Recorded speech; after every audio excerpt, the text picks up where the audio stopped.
What's up, mga people? What's up dahil mga classmates? For today's video, gagawa po tayo ng lechon belly.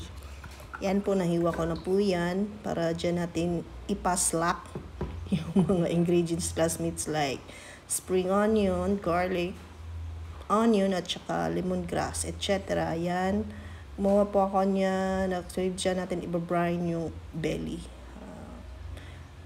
Pinainit ko lang po konti para matunaw lang yung mga seasonings na nilagay ko dyan. Mga sekreto, kumbaga mga classmates ba. Mga para mulami. Mulami ang kuan ba.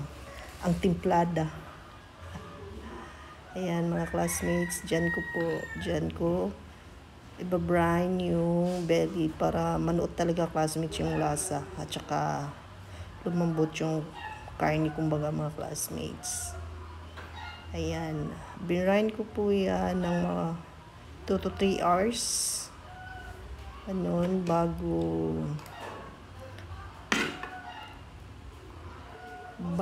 gitusok sa kawayan. Ayan, gitusok na. Shout out kay Jane na nitabang sa kuha sa pagtalian ng tire wire. Isod kay mga classmates, nagatusok-tusok amo ang mga tudlo, dagagsamad, pero okay lang, lami man sad. So that's it. Bye mga classmates.